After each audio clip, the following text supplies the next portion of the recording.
Washington from his back foot. Fleming can't make the play. Deshaun Singleton all over it. And for the second week in a row, Nebraska doesn't do it pretty, but they get a win gritty.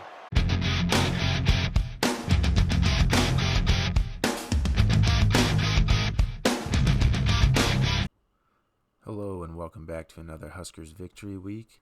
Nebraska gets the road win against Maryland, 34-31.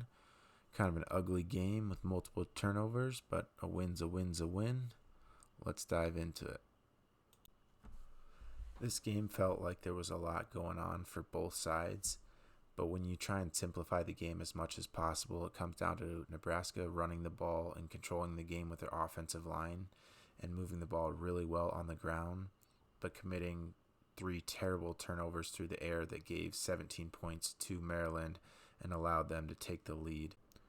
Nebraska's offensive line and tight ends did a really good job of blocking all day and making sure they were all picking up a man, but Emmett also did a phenomenal job setting up defenders and making them miss. We're going to watch this play here. Nebraska actually runs into the strength of the defense, and Maryland has a numbers advantage. We're going to watch Emmett does a really good job of pressing the hole and then making his cut late and makes 2 guys miss. So both guys should technically have a shot at Emmett because neither one has a blocker. They're both unaccounted for in the blocking scheme. And he makes 2 guys miss at the line of scrimmage and gets 8 or 9 yards.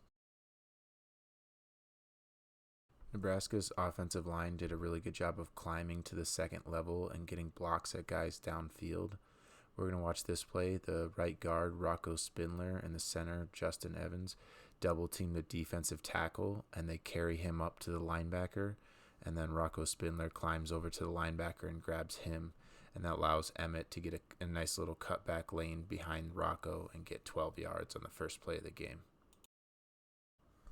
A little bit later in the first quarter, Nebraska runs a pin and pull on the front side here with Pritchett and Ludowski. So Pritchett is going to come down and pin this D tackle inside, and Ludowski is going to pull outside and lead the run upfield. And then we're going to see Barney here go in motion and kind of do an influence on the defensive end, and he just wants to hold him just enough so the defensive end can't run upfield and make the play from the backside.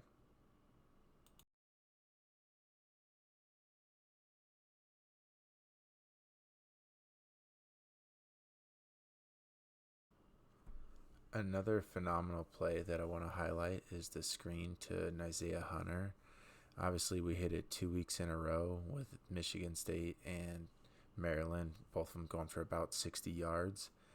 But I don't know if you guys realized that Elijah Pritchett was leading both of those plays and went 10 yards and 13 yards downfield to get the safety to make sure that that's a touchdown instead of a 10 or 15 yard gain.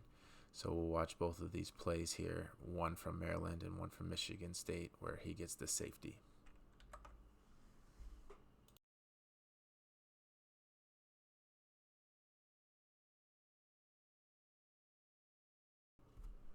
Another great rep by the O-line was on the touchdown pass to Lindenmeyer. They gave Dillon a ton of time, and I want to watch this rep by Pritchett here on the end.